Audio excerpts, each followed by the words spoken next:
बिस्मिल्लाहिर्रहमानिर्रहीम। आज मैं आपके साथ स्टीम रोस्ट की रेसिपी शेयर करूंगी जिसे हम बनाएंगे प्रेशर कुकर में और इतना टेंडर और जूसी बनेगा कि आप खुद देख के हैरान हो जाएंगे। मैंने जी ले लिया है, बीफ लिया है मैंने तकरीबन, जिसमें जो गोश्त है ना उसमें चांपे भी शामिल हैं और जो है ना इसमें हड्डी वाला गोश्त है और जिसके साथ नरम नरम सी, जैसे वो मछली का गोश्त नहीं होता मछली वाला, तो वो मैंने लिया है। अब इसको हम लगाएंगे मसाले। ये एक्चुअली में ये रेसिपी जो है ना मेरे हस्बैंड की है, वो इस रेसिपी को बनाएंगे। मैंने सोचा मैं आपके साथ शेयर करती हूँ। अब इसकी मैरिनेशन करते हैं। एक बाउल में हम ले लेंगे एक प्याली के करीब दही।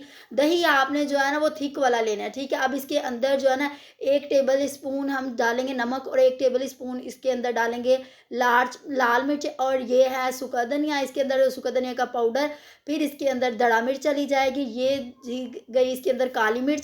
ये मसाले जो है ना आप अपनी क्वांटिटी के हिसाब से ऐड करने हैं। ये इसके अंदर थोड़ा सा मैंने गरम मसाला डाला है और ये साथ ही मैं इसके अंदर थोड़ा सा चाट मसाला डाल के, तो फिर इसके अंदर हम डालेंगे अदरक लहसुन का पेस्ट है, वो थोड़ा सा तकरीबन 2 चम्मच के करीब मैंने जो है ना इसके अंदर ऐड किया।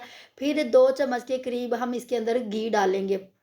आप चाहें तो ऑयल भी ऐड कर सकते हैं, लेकिन घी डालने से ज़्यादा फ्लेवर आता है। फिर इसके अंदर 2 चम्मच के करीब केचअप। केचअप इसलिए ऐड करती है, केचअप से ना जो जितने भी मसाले होते हैं वो गोश्त को अच्छी तरीके से चिपक जाते हैं और फ्लेवर बहुत अच्छा आता है। फिर अब हम इन सारे मसालों को दही में मिक्स करेंगे अच्छे तरीके से, और बाकी जो इसके अंदर 2 चीज़ें ऐड होंगी वो मिक्स करने के बाद मैं बताऊँगी क्या अंदर ऐड होगा। हम खूबसूरत कलर देने के लिए हम 1 चुटकी के करीब इसके अंदर जो है ना वो फूड कलर डालेंगे, और ये मैं इसके अंदर डाल रही हूँ ज़ीरा पाउडर है, जिसको मैंने भून लिया था वो इसके अंदर डाला है, ठीक है, 1 चम्मच के करीब। अब इसके अंदर जो है ना एक पूरा लेमन जो है ना वो उसका रस लेके वो इसके अंदर डालना है, ठीक है, जिससे जो हमारा जो स्टीम है वो बहुत चटखारेदार बनेगा, बहुत मज़ेदार। अब बारी आती है इसको मैरिनेशन करने के लिए।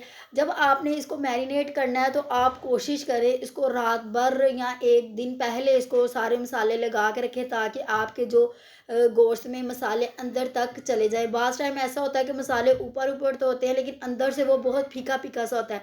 जी, ये मेरे हस्बैंड ने इसको मैरिनेट कर दिया। अब जो है ना अच्छे तरीके से सारे पीसों को मसाला लगा लिया। ये मसाला परफेक्ट था इतने गोश्त के लिए।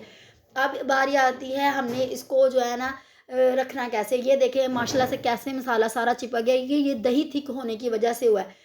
ठीक है, अब एक बाउल है उसके अंदर सारे पीसेज़ आप रख के, तो इसको मैंने तकरीबन हमने रात के लिए इसको रखा था। अब इसको एक कवर लगा के तो एक रात के लिए हमने इसको फ्रीज़र में रख दिया। आपने कोशिश की फ्रीज़र में नहीं रखना, नीचे वाले फ्रिज में आपने रखना है, ठीक है। अगर इसके अंदर बर्फ़ बन जाएगी तो वो सही नहीं होगा। अब जी बारी आती है स्टीम करने के लिए। ये गरम मसाले हैं सारे, वो इसके अंदर डालेंगे प्रेशर कुकर के अंदर 1 गिलास पानी लिया है वो डाला है, और बाकी जो मसाले हैं ना गरम मसाले वो इसके अंदर डाल देंगे। गरम मसालों से जो है ना फ्लेवर बहुत अच्छा आता है। फिर इसके अंदर स्टैंड रख देंगे।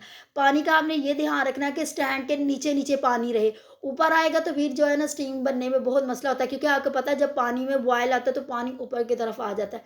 अब जी इसके अंदर रखेंगे फॉइल पेपर, ठीक है। 2 जो है ना हमें चाहिए होंगे दोनों साइडों से, ताकि अच्छे तरीके से कवर हो जाए। ये जी वो लगा रहे हैं मेरे हस्बैंड। फिर इसके अंदर जो है ना हम छुरी की मदद से जो है ना छोटे-छोटे सुराख काट लेंगे, ताकि जो स्टीम है ना, जो भाप बने पानी से, वो जो है ना वो ऊपर गोश्त की तरफ आए, ठीक है। अब हम इसके अंदर पीसेस रखते हैं। ये जो छोटी-छोटी टिप्स है ना, ये अगर आप इसको फ़ॉलो करेंगे तो आपकी रेसिपी बहुत परफेक्ट बनती है। कोशिश किया करें कि रेसिपी को पूरा देखेंगे तो फिर आपको समझ आएगी, ठीक है। अगर आप स्किप करके देखते हैं तो बहुत सी चीज़ें मिस हो जाती हैं अंदर।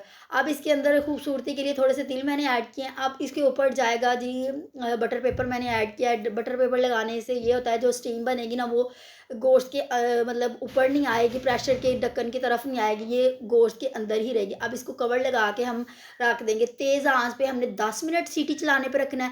जब 10 मिनट बाद सीटी चलेगी ना तो साथ ही हमने इसकी आँच जो है ना वो बिल्कुल हल्की सी काट देनी है, और 2 घंटे इसको टाइम देना है। 2 घंटे के बाद जी ये देखिए अब हमने बटर पेपर हटाया और हमारा गोश्त इतना टेंडर है। मैं आपको अभी दिखाती हूँ कि जब हमने इसको निकाला है ना तो देखिए इसकी हड्डी इससे अलग हो गई है। ये देखिए माशाल्लाह से इतना ये टेंडर हो गया 2 घंटे के बाद। ठीक है, ये जी माशाल्लाह से। अब देखिए मैं आपको दिखाती हूँ, ये देखिए कैसे गोश्त गाल गया, इतना मज़ेदार सा ये गोश्त। और जी अब इसकी बारी है इसको सर्व करने की। सर्व जो है ना आप इसको मतलब अगर आप चावल बना के उसके ऊपर आके खाएँ जाए तो वो भी बड़ा मज़ा आता है, लेकिन हमने क्या किया था, हमने नान के साथ खाया था जो कि बहुत मज़ेदार। अगर आप इसको ज़्यादा स्पाइसी करना चाहते हैं, जब अब आपने खाना है ना इसके ऊपर थोड़ा-सा लेमन और चाट मसाला जो है ना वो ऐड करके फिर खाएँ, बहुत मज़ेदार होता है। अब इसकी थोड़ी-सी गार्निशिंग कर लेते हैं। इसके साथ आप रायता लें या केचअप, दोनों का ही फ्लेवर बहुत मज़ेदार लगता है इसके साथ।